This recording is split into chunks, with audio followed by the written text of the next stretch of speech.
lights are off and away they go. Extremely loose. He's managed to hold on and they get. He missed the complete that. He's crazy stuff. Side Freitas is on the grass on the infield floor. He slides through. He tags Richard Eck.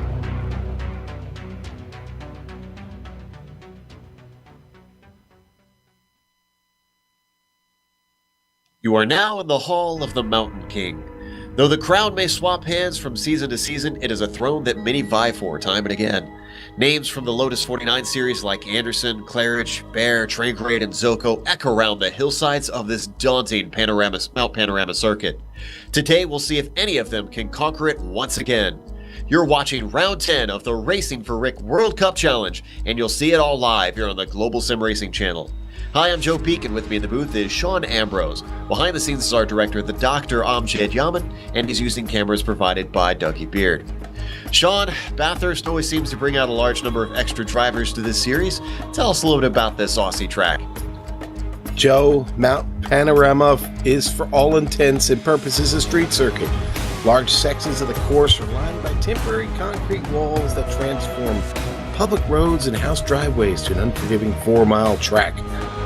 The V8 supercars are probably most well known for calling this place home, but thanks to iRacing, you can find all types of cars running on this virtual version of the 23-turn track. Today it'll be the Lotus 49, and if the name didn't make it obvious, one of the distinguishing aspects of this place is its elevation changes. Up and down the mountain, you'll be dealing with rises and dips all over the place. The biggest worry for the drivers early will be a track blockage. You have to watch yourself getting up the mountain. But the best way to take a really, really good look and get a feeling for how scary this can be in the Lotus 49, let's hop on board the GSRC Lotus 49 for a ride around.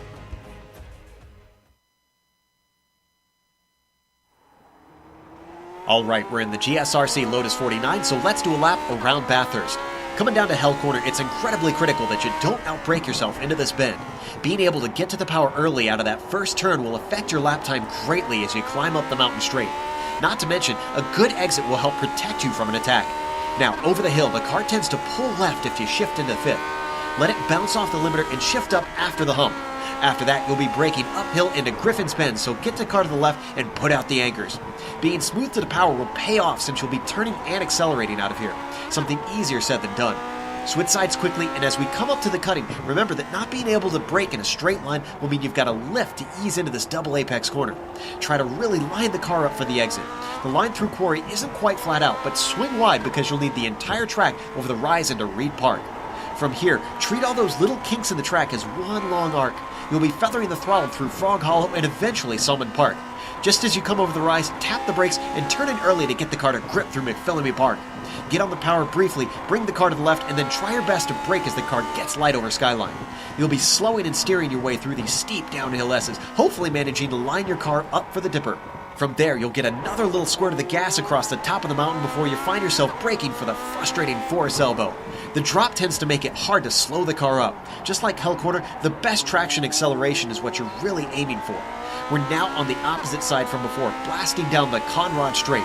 But the Lotus is so fast and powerful that staying on the throttle can sometimes send the car out of sorts over the big crest. Letting off the 80% throttle doesn't really lose you any time and keeps the car safe. Then comes the infamous chase. Tap the brakes, turn it in, then bring the car to the right as you really stop the binders. This is easily going to be one of the most popular overtaking spots. The track rises, making it tough to get back to the power quickly. Once you've got it fully down though, you're heading towards Murray's Corner. The 49 can take that inside curve better than most cars, but for the ideal run, try not to clobber it. Hopefully you kept it all together and have now finished a lap around Bathurst.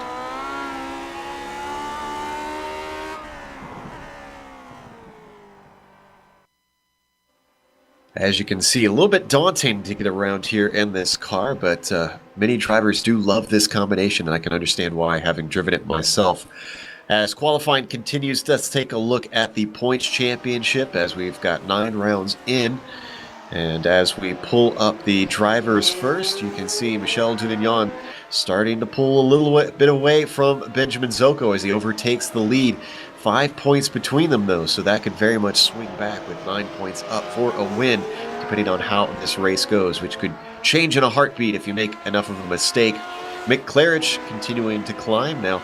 putting himself within the top 3. Billy Bob Wright slipping down along with his fellow American Jack Ulstead, who stays in 5th, well a ways back, and both of them outside of the points championship for the overall win at this point. And then, Sean, what's the Constructors' Championship looking like over there? Joe, the Constructors' Championship is a good one. We've got Australia currently on top, right there with France. You see they're tied up now. France has come a long way to get there, and the United States has fallen down just a little bit. A couple spots down the ladder here, only a point back. The UK and the Netherlands need to get busy here with just a few weeks left, as the UK finds themselves now 13 points out of first, and the Netherlands with a little bit taller hill to battle. And for 12 laps today, we will be battling the mountain. Indeed, the U.S. has been on top of that Constructors' Championship for most of this season. So interesting to see them lose it now, as both France and Australia have been steadily improving throughout this season 3 season of 2017. Now, we call this the Racing for Rick World Cup Challenge, Sean, and I know we talk about it every week, but it's so important that we continue to bang home why we call it this. Yeah, no, definitely it is. Man, we're racing for Rick Emerson, a great friend of the organizers of the series. And, you know, Rick's been battling ALS for over 4 years now. And, you know, we're trying to bring awareness to ALS and help raise funds for the ALS Association.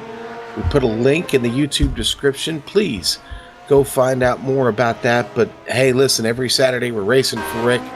We hope he's doing well today, and hope he's looking in on us. But, you know, help join us in our battle to help the many thousands of patients who have been affected, millions actually affected by ALS, and the many thousands that we can help out through the ALS Association. So check out the link, and everybody hold a good thought for Rick, and let's hope we get a big winner here today. Give him a shout out from the top of the podium.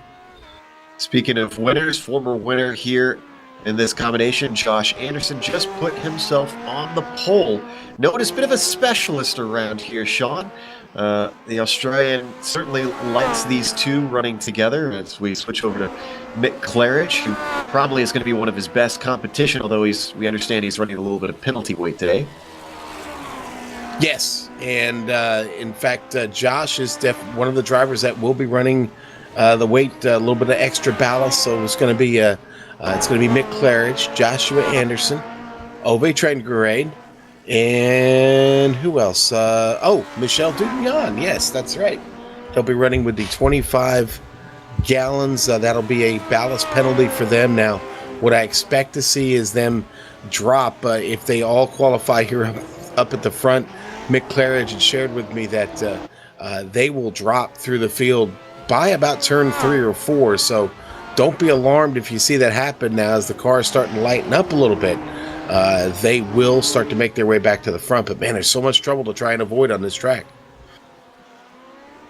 And speaking of trouble, boy, the gap right now between Anderson and Billy Bob Wright, who's going to start on the outside of the front row if things stay the same, and it doesn't stay the same as Michel Dugnan now comes up, but they're even still 7/10 between Anderson and Dugnan, and now Wright comes back and puts himself back on the front row. Wow. Billy Bob is on fire today. 8 1/1000ths of a second. Yikes. My goodness. Mick Claridge starting in row 2, it looks like, as he gets himself into 4th. We still have a number of drivers needing to put times in. Benjamin Zoko gets on the board, but once again, his qualifying has just been atrocious as of late. Yeah, it has. It's not going to help right now. They got those laps in. Zoko now in 8th. Trying to see who may still be out here. It looks like there's Zoko now. He's got that second lap in. Yeah, some drivers still finishing that second lap. It looks like, I think everybody's got their 2 laps in. Nobody else is on track. So with that, I believe it's enough time for us to go to the grid, as everything has been set. Starting on the pole, it will be Josh Anderson, the Bathurst specialist. Let's see if he can get another win under his belt. Billy Bob Wright looking especially strong today. And then row 2 will include Michel Dudignon in 3rd and Mick Claridge in 4th. Then starting in 5th, it will be Jack Ulstad and Ove Trankrade with that penalty weight. Going to be starting halfway down the field in 6th, Sean. All right, and row 4, going to be Michael Langford and Benjamin Zoko there in that 8th spot that we were talking about. Row 5, Brett Reale and Andrew Ng going to start 10th. And then we go back to Hideki Koivitso, going to start in 11th. Simon Shaw not taking a time. He'll start 12th. And Don, tell me something good back with us today.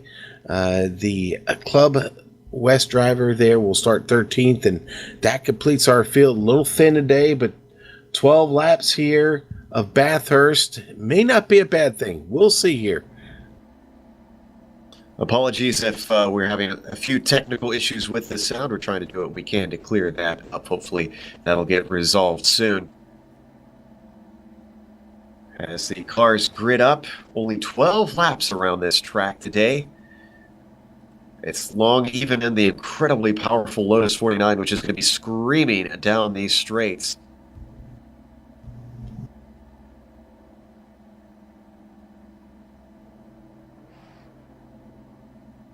And we'll be back after just a short moment. We'll hopefully be here for the start.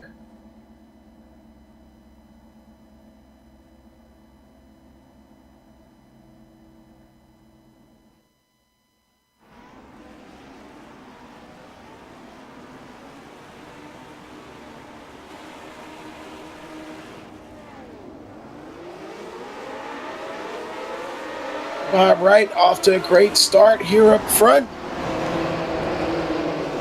Joshua Anderson going to get it into the first turn, making their way down the straight.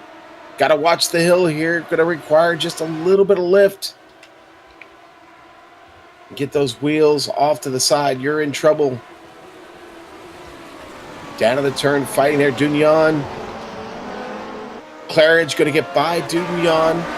Remember, they are driving with that 25 gallons, a bit of a ballast penalty for them. So far, so good. Everybody's still on track. But it's Joshua Anderson making his way up the mountain first. Already got about 3/4 of a second on Billy Bob Wright. Yes, Anderson looking smooth here at the start of the race. However, Mick Claridge is certainly under threat from Michel Dudignon, trying to do what he can here as they now come over Skyline.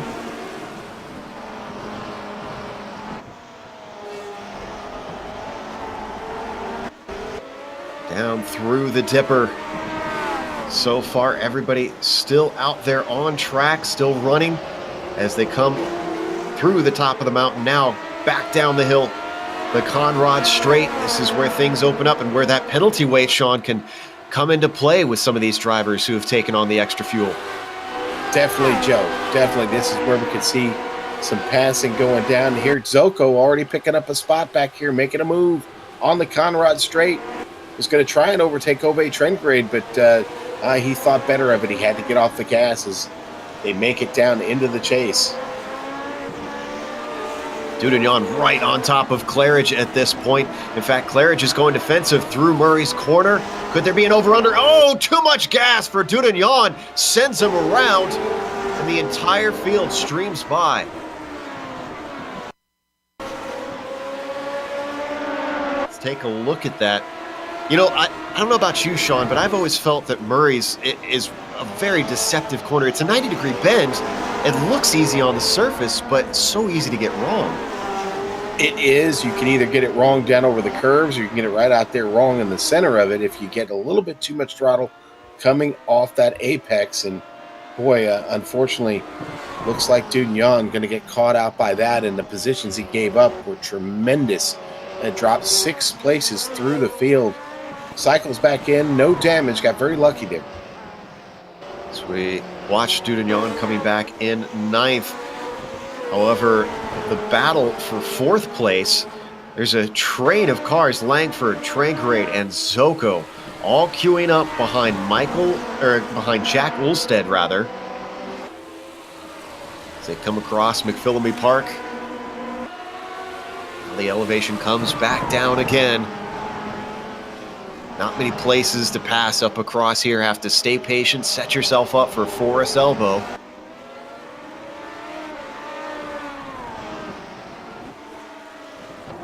Joe, the braking zones, boy, on this Lotus 49 coming down the mountain, you really got to be, well, you've got to really back it up a bit. You're on the brake quite a bit down through there. Very much so. Car doesn't have a lot of downforce, and momentum tends to carry in this thing, so you have to really ease onto the pedal to keep it nice and steady. Langford taking a little bit of a look down into the chase, but not close enough to actually attempt a serious pass. He's looking strong out of there as they come over the hump. Now down to the final corner. Once again, sticks his nose in, but comes back to the racing line behind them as well. Trangrade dealing with Zoko. Trangrade very strong off of Murray's corner. Now up into hell. And look at this behind him as Zoko takes and sticks his nose in. You can't do anything with there, though. Yeah, nice battle between these four. They seem like they're going to be together for a little bit. I'll tell you what, though, Langford got quite a run down the Conrad Straight. And speaking of a run, just behind them, Ove getting past. I think Looks Ove like Zoko lifted, baby. Let him through. I know he has the weight penalty, but he got by incredibly quickly at the end of that straight. Hard to tell. The lead is the one battle that is not up for grabs at the moment. Anderson stretching by 3.2 seconds over Billy Bob Wright, who is still trying to hold off Claridge. Well, this specialist looking pretty special right now, Joe. Very much so. He is incredibly strong in that number 2. Billy Bob Wright really punching above his weight, though. He's rated 8th in iRating out here, but running 2nd. Impressive stuff. Let's see if Claridge can do anything. Gets right up on him. Almost touches the gearbox of Billy Bob. But now you can see with the extra fuel starting to lose ground, just not having the acceleration off the bend down the Conrad Straight. Into the chase they go. Can't quite be flat out. Wow, Billy Bob being brave over those curves. You can tell the car got a little bit squirrely, and once again closing in, under braking. Claridge trying to do what he can. This time he gets the run. And boy, Billy Bob does not go defensive.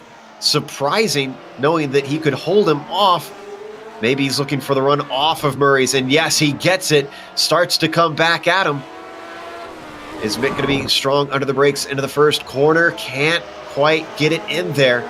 And once again, Wright able to hold off the UK driver. Joe, I'm happy to report that all 13 cars are still on track. Don Good still sitting back there in 13th. Really, none of the positions have changed, 9th through 13th. But they are out there soldiering on and getting around here on the mountain. In fact, as we've looked back at the battle for 4th there, let's give a little bit of a peek to Good and Shaw, as they've got something of a battle going on for 12th position. Pretty much everybody tends to fight hard in this series, no matter what the spot is for. Yeah, and one of the things you worry about early in a race here, Joe, and we didn't see today, is cars getting stacked up in some of the tight areas in this track. We had no track blockages, and that has got us off to a really good start. Certainly those guys with the ballast penalty love to be able to get out and run and not have to slow those cars down. So benefiting everybody right now throughout the field. Speaking of slowing people down, we saw Ove Trangrade get very loose through McPhillamy Park, and Michel Dugagnon had no way to get by over the top of the mountain, but he's already regained the ground on this group. He's disposed of Brett Rial. He's now in 8th. He's looking to see if he can pick his way through this train of cars. Dugagnon getting a run at Ove. Oh, boy. so tight through there. Ove's off, though. And Dudagnon gets loose. Can he hold on to it? Oh. Slips off to the outside of the chase. Ove managed to regain ground. And Dudagnon, is he going to give him the spot back? He does lift, let him through. Ooh, I was going to say, as soon as I saw him stick his nose in, I thought this is going to be marginal. Oh, man. And you watch when Dudagnon starts spinning, he almost gets the back of Zoko. I mean, he just misses the back of Zoko's machine. Great job by both drivers to stay out of people. That is, you are almost a passenger through there. Yeah, Zoko almost became one of those passengers. Boy, that was close. That was really, really close. But it does allow Olstad, Langford, and Zoko to kind of break away. Oh, what a great recovery, though, by Trengrade and Dudagnon. They live to fight another day, Joe. We've seen a graphically illustrated example of the fact that you really can't go too wide through into the chase with these Lotus 49s. But the lack of downforce does create one positive I always liked about this car, Sean, is that you can race closely to the car ahead. The wake is almost non-existent. Yeah, you can. Almost reminiscent kind of way of the old NASCAR stock cars that they used to run, the lead sleds that they called them, that had absolutely no downforce to them back in the 60s. So we switch up to this battle for second that continues on right, still holding off Claridge as they come onto the straight once again. This is becoming a familiar tune for Mick, as he's been including that extra fuel for much of this season. And for those wondering why they're doing that, it's because it became a bit of a one-man show for much of last season. They wanted to close things up. This is done willingly by the drivers. There's no obligation to do so, and they've actually been enjoying it. There's been a lot of praise with the racing it's been putting on, and I have to say I've been enjoying it as well.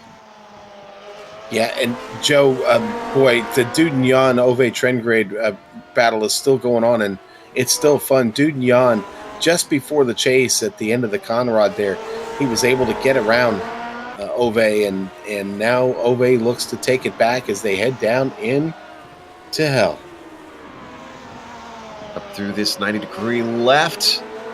They're about dead even. Dudagnon going to hold on to that 7th place. He's got 3 seconds because of that mistake into the chase 2 laps to go. That is up to Benjamin Zoko, who we nearly missed. Zoko, with no threat from behind, is able to focus ahead on Langford, trying to squeak into the top 5. But as of now, Benjamin is the last person that's going to get points if they finish like this.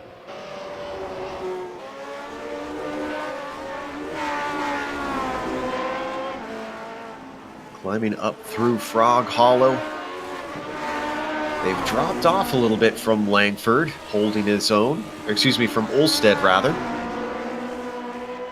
In Langford, just a moment ago, we were watching him, just ran that car right up so close to the wall. This track is all about hanging it out on the edge, Joe. How close do you dare? There's walls to collect you all across the top of this mountain. Langford is certainly pushing it, as that car slides right up to the concrete, now down into Forest Elbow, one of the most critical corners of the track, both of them taking it right up to the edge. And now they get all the way to the power as they fly down the hill.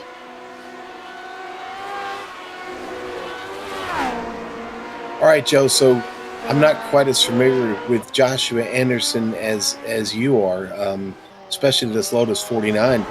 He's really whipping these guys right now. I mean, it's almost 8 seconds halfway into the race here. Certainly is looking strong. Now, I know you said, is Josh carrying some weight penalty as he's pushing the car and gets it sideways around hell? Yeah, he is. Yeah, no, he started with 25 gallons, just like Ove and Michel Dudagnon and Mick Claridge. That is almost unreal that he's able to open up that gap with the same amount of weight in the car. You can see there Billy Bob Wright with that gap now up to 8 seconds. Claridge holding within half a second up to the Floridian. Yeah, Claridge starting to get a little bit faster. I think it could just be a matter of time here before we look for an overtaking opportunity here on Billy Bob. Once he gets by, though, he's going to have to push hard to try and seal the deal because, as we've seen, just doesn't have the straight line speed. He's going to have to try and utilize this section of the course over through Skyline, down into the braking for the Dipper, into the S's here.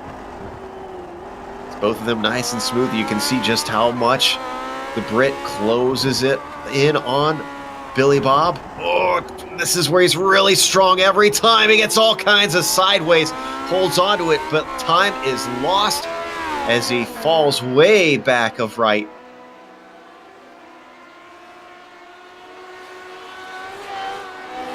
And that hurt Mick Claridge.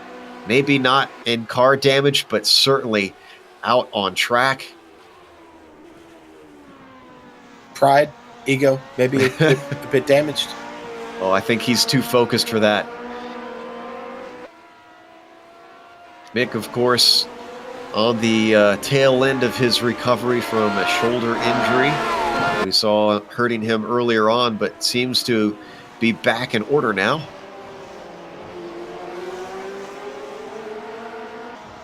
I'm sure that was difficult not only here in iRacing, but in the real world with his drumming.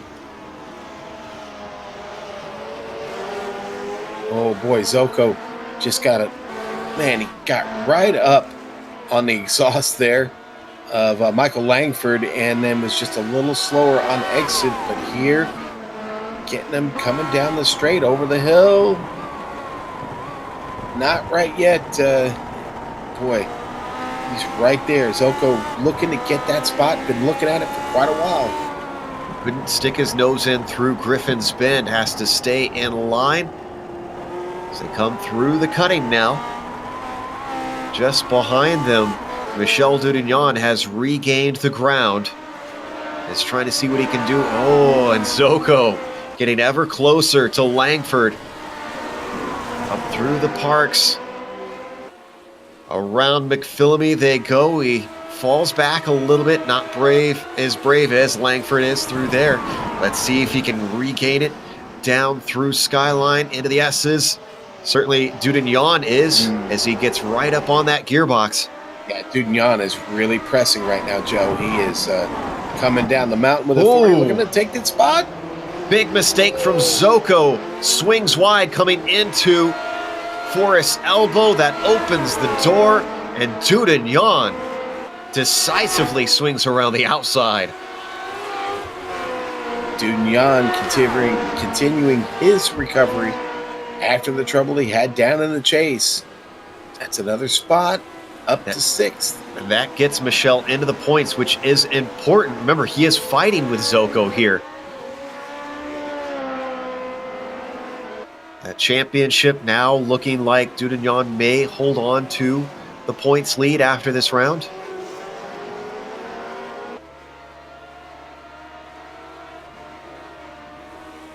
Jack Olstad doing a really good job here so far, holding off Michael Langford. Man, this has been quite a battle. Olstad, though, seems to be really hooked up here at Bathurst. Absolutely. The question is, can he hold on to it? Because Jack he's not been unflappable. And look at this, a run from Langford, and he runs out of track. He's not able to finish the pass, but last round we saw Olstad, who could have taken advantage of what was a great start at Indianapolis and threw it away.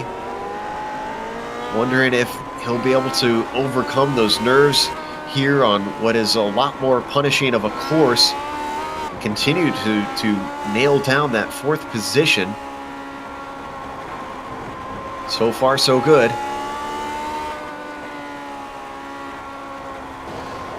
Yeah, so far so good there for Jack. See Michael Langford coming over the hill there in the red car just behind him. Langford, though, really in trouble here. Dudignan really putting the pressure on. Dudignan, it's been one down. Now seeing if he can overtake Langford. Both of them nice and tidy around Forrest's elbow and taking it right up to the edge of the wall. He gets within the slipstream. This could be what he needs as Dudagnon holds on to the back, following in the tire tracks of Michael Langford everywhere that he goes. The Kiwi trying to do what he can to hold him off. Goes defensive down to the chase. Nothing doing for Dudagnon through there. Tries to cut back through. Gets the run off of the chase. This is going to be another opportunity down into Murray's corner. Takes a peek into the inside. Oh, but he almost gets into the back of him. Might have actually been a little bit of contact. Both of them managed to keep it on track. A sorry over the text chat from Dudagnon. Didn't mean to get into there. Just overestimated the braking. Benjamin. Yeah, go ahead. I was just going to say Benjamin Zoko sitting right behind them, getting quite a view. Zoko now looking to make a run here on Dudagnon. Got a great run out of hell. Oh, almost gets squeezed to Dudagnon. Gives him just about a car's width of length, of width, and Zoko smooth on the brakes, stays in that 7th spot, not able to overtake into Griffin's Bend. This is exactly what Ulstead needed. He's now got about a second gap back to Langford as these three quarrel for that 5th spot.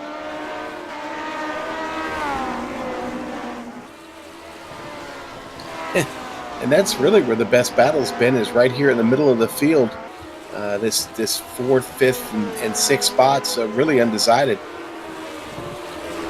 Fans of the specialist Anderson still holding at about 11 seconds. He's been continuing to extend that gap.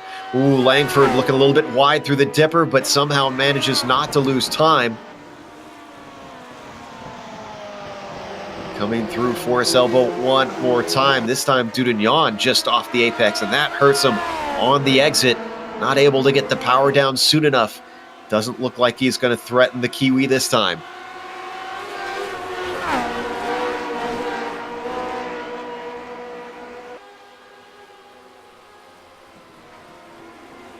Wow, they're going to come across the line. There's only going to be 2 laps to go. This one's getting over in a flash, Joe. Laps are certainly ticking off quickly, and we've seen things could boil over with this group as it's already come to a little bit of contact. Feeling the pressure to perform here today. It's been so tight up at the top of the points championship all season long. Every position is going to count as we ride on the Ferrari of Michael Langford. Looking back, you could see Dudagnon is close, but not close enough.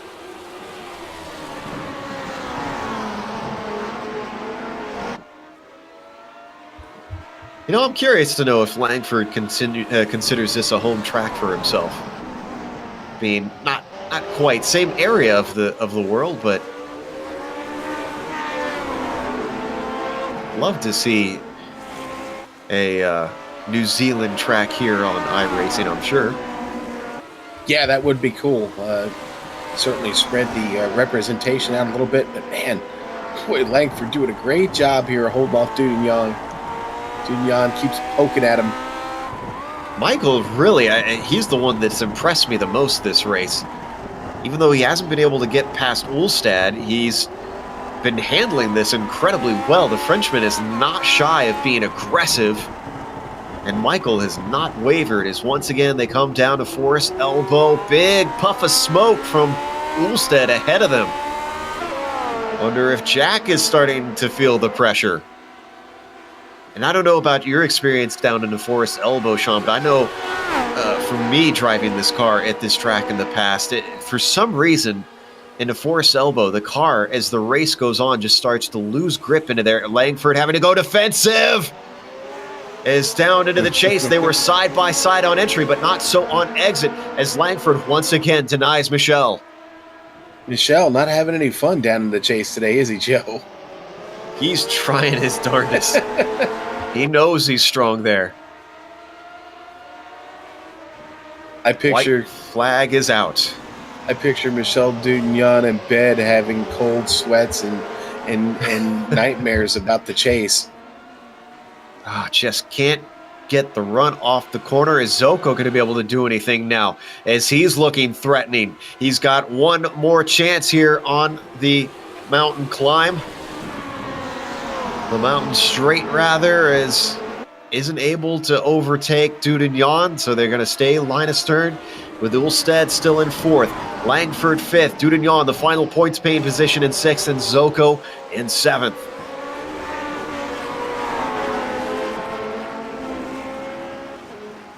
It's going to have to take a big mistake for one of these drivers to be able to pass up here, and even then, it could collect all those behind them. They're so close. You almost don't want someone to make a mistake through here.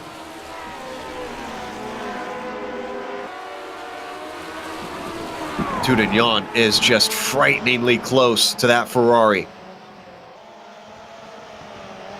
Joe, Joshua Anderson is already making his way down the Conrad. He's going into the chase now. Just 2 more corners to go. We wondered what Anderson could do. We knew that he loves this combo.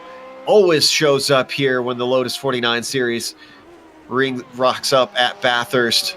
And out of the final corner, Josh Anderson is going to win here at Mount Panorama. Let's go back to that battle with Ulstead and Langford. Langford deep on the brakes this time. Around the outside, look at Dudignon. Off track goes Ulstead with a mistake. Could it be 2 positions? As off course goes Michel Dudignon. He loses multiple positions. Langford now trying to hold off Zoko. Round the outside. Can Zoko get it? Oh, he stumbles. And Langford takes the spot. Wow. Holding off all comers. Absolute madness. Watch the replay here, race fans. Incredible. Everyone making mistakes left and right. I thought for sure that Dudignon had that, but as he came up to the outside of Ulstead, just ran out of track. I'm not sure if Ulstead didn't realize he was there. And how about Langford managing to hold off even Zoko, who was all the way around the outside of him in Murray's corner and just could not put the power down. Here we're going to watch on board Ulstead. Just too much into the chase. Manages to keep it straight. Joe, I'm still left a little speechless by this, but what a scramble. There was so much going on to describe. We could watch this multiple times and still have more to see, but we've got to go to break. We could write a dime store novel out of what just happened there. So we'll be back after this, and we'll come back with the official results as well as driver interviews, and on screen we'll have all the upcoming races here on GSRC, and watch your screen for the side-by-side. We have a few drivers who I think are going to be running the jump here at Bathurst.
Welcome back to Mount Panorama. We just watched round 10 of the Racing for Rick World Cup Challenge here in the Lotus 49 series.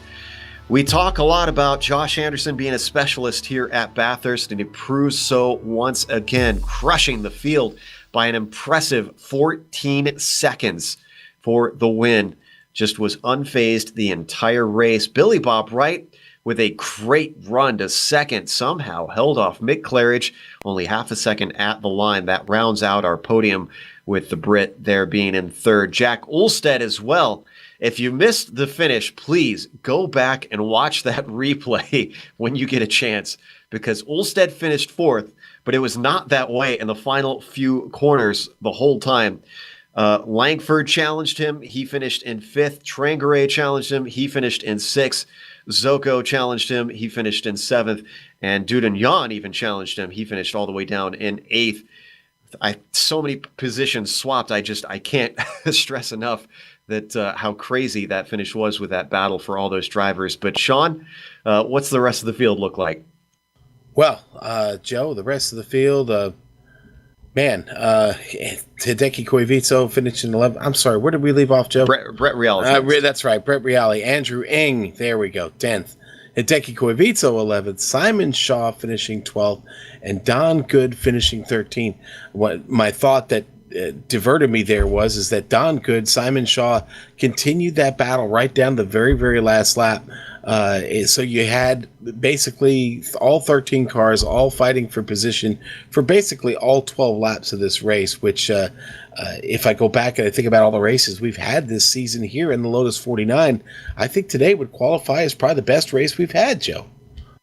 It's certainly one of the closest. It was one of the most exciting, and all 13 cars finished and we're on the lead lap.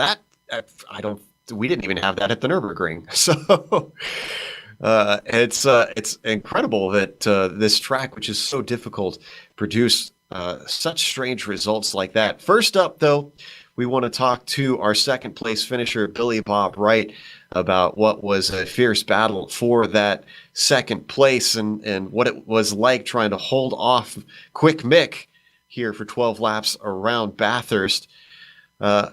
Billy Bob, how'd you manage to hold off the Brit?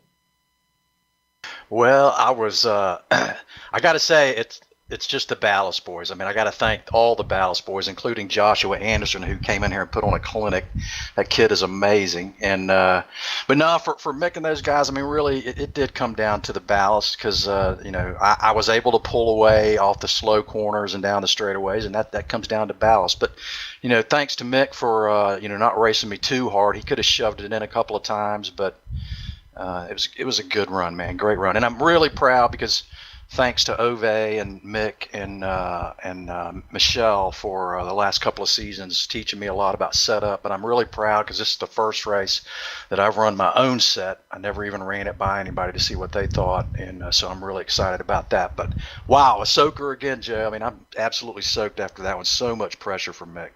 I was just about to ask, were you feeling it across the top of the mountain, knowing that he would be stronger in that section with the extra weight?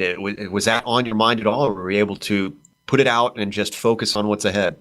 Hey, Joe, you're the perfect straight man. Let me tell you, one of the things that I worked on the most on this set was getting across the top of the mountain. I got it so I could go flat across that without any concerns at all. The car, I got the damper set so that I could go across there wide open throttle every single time.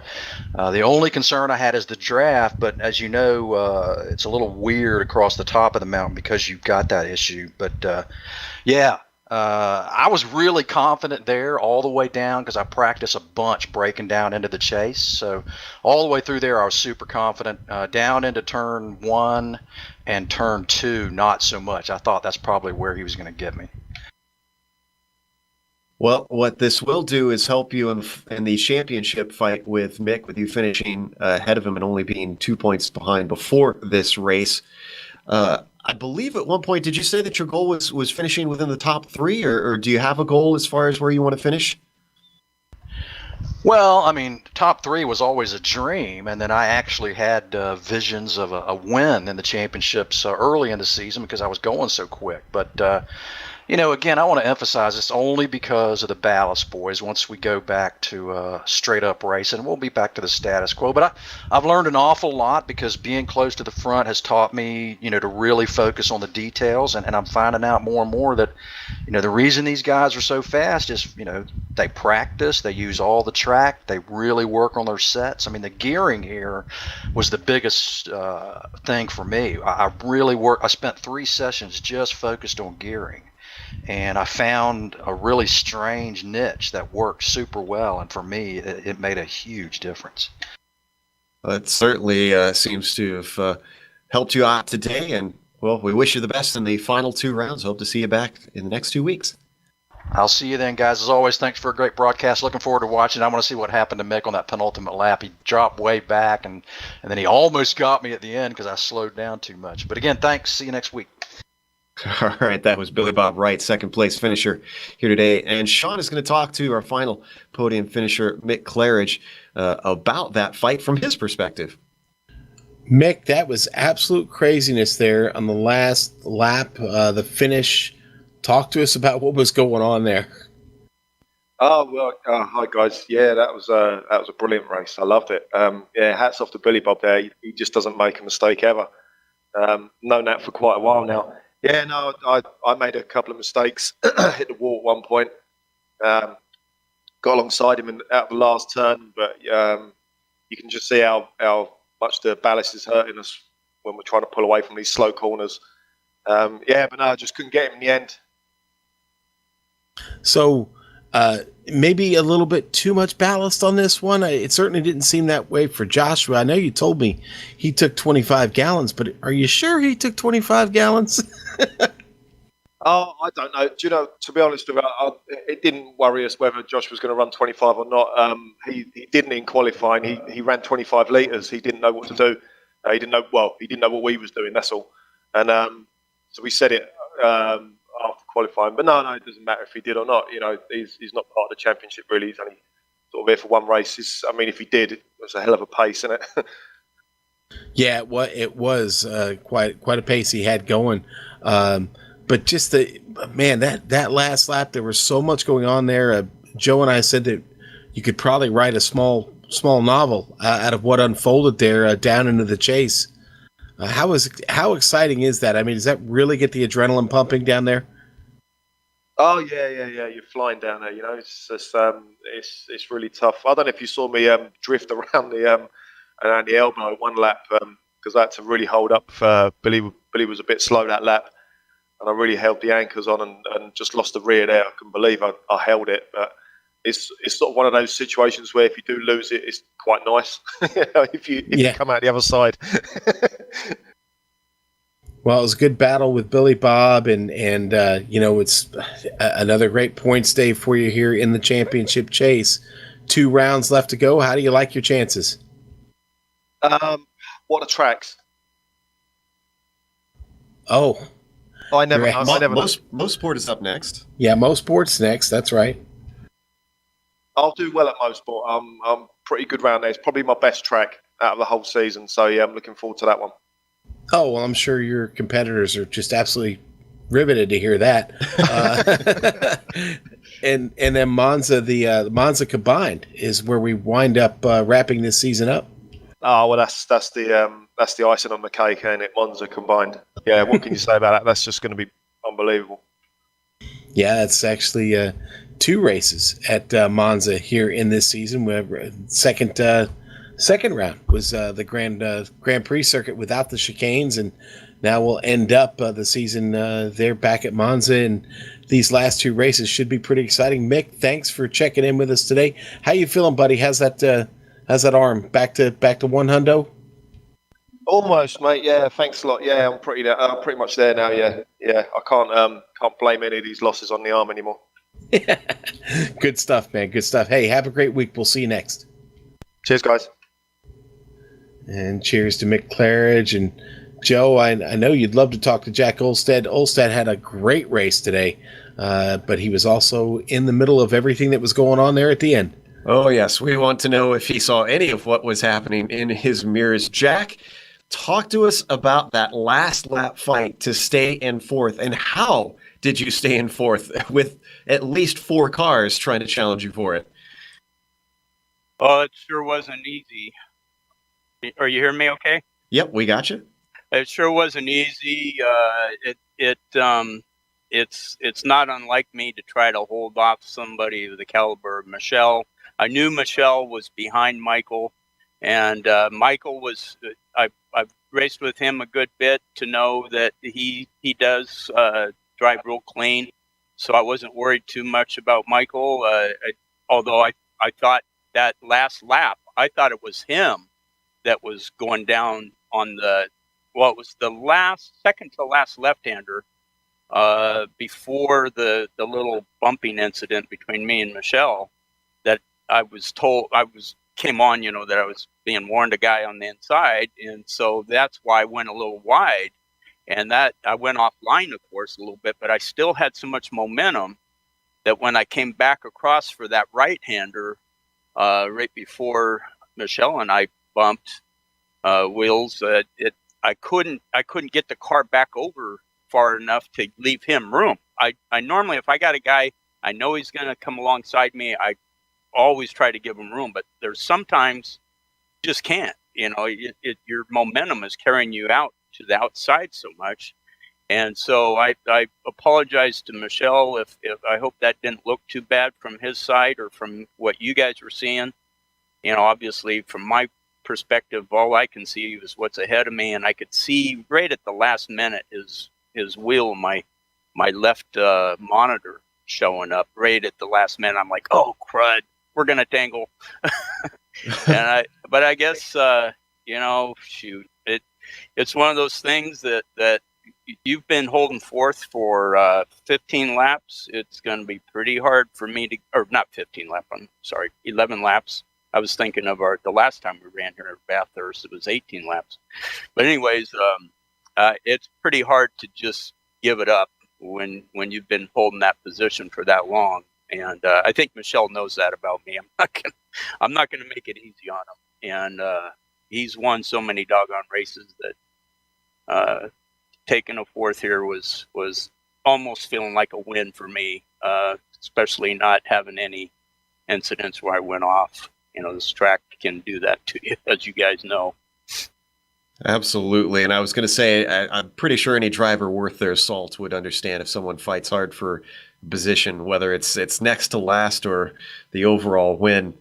That does give you a couple points, finishing in fourth here today.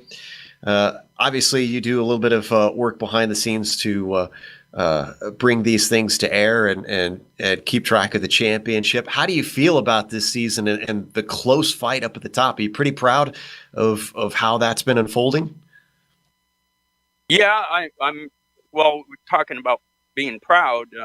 Mostly what I'm proud of is this group of drivers. Do you guys cover a lot of series? Do you know of any other race series within iRacing where you have 3 top drivers, the caliber of Mick, Michelle, and Ove, volunteer on their own to carry extra ballast to make it a more level playing field? I mean, that's, to me, that's just such a class move. And that's what I'm most proud of, is to be racing with guys like this that drive clean, drive hyper competitive, give it their all, and then they're willing to do that. And I echo what Billy Bob said. It's made me a better driver driving with these guys, being able to be up there with them. I wasn't quite up there with them today, but I was with Michelle. So, but yeah, that's really just, to me. So, do you guys know of any other race series in iRacing where the guys volunteered to do that? I can't think of any others that we've covered that have done that. Can you, Sean? None of the series we cover. No, I can't think of anyone that does. Jack, I just want to say personally, I thought you ran a great race, man. that was a lot of fun watching you hold those guys off. Oh, thank you. That wasn't easy, let me tell you. Especially with the week I've had. I've had a rough couple of weeks. Crazy stuff happened in my family, and my dog's not doing too well. And then, but at least I finished it off with a good news yesterday. I got the biggest race I've ever had in my life. So I finished off a couple of bad weeks with a real positive. Maybe that's why I drove good today. I was in a good mood this morning. Yeah, it sounds like it certainly helps. And absolutely, I think everything that we've seen is a testament to this Lotus 49 community and the fact that pretty much everybody here is out for the fun and the thrill of getting to race together. But again, congratulations on the 4th, and thanks for talking to us. All right, thanks, guys. And please, I hope people would strongly consider the ALS cause. Maybe some people need to educate themselves a little bit more so that we can get a little bit more response. There's some movies that you can see about ALS. It'll put you in a different perspective of this disease. And if you just go into Google and you type ALS films to watch, it'll bring up a whole bunch of them, including the film that came out just recently called It's Not Yet Dark. I'd like to see some people really think about this disease a little bit more than they have been, so that we can raise some more money. Absolutely. We encourage everybody to go check out the link in our YouTube description, and please consider giving a little bit of money to the association. Again, that was Jack Ulstead, who finished 4th today, and we're going to close up as well. And once again, this is the Racing for Rick World Cup Challenge, trying to raise money for the ALS Association. Please do what you can. We're trying to raise charity this entire season long. And once again, thanks to Jack Ulstead and Benjamin Zoko, who are doing a lot behind the scenes to organize this championship. Thanks to the companies that provide the software and hardware for our broadcast. You can see them listed here on your screen. Additional thanks to Eric Ekholm and Casey Lalonde, who provide our wonderful music. See the screen for how to get a hold of more of their great work. Thanks to the team today, Sean, Amjad, and Dougie. If you'd like to find out more about GSRC, including upcoming races, you can find it at globalsimracingchannel.com, or you can check out our social media on Twitter at GSR Channel or Facebook at /Global Sim Racing Channel. The next race, we mentioned it, we're going up to Canada, Mosport. It is a wild track in this car, very difficult. That'll be Saturday, August 26th at 9:30 a.m. Eastern. We also have upcoming races for other series listed on the screen, so check those out, mark them down on your calendar. However, until next time, race clean, race hard, and we'll see you on the track.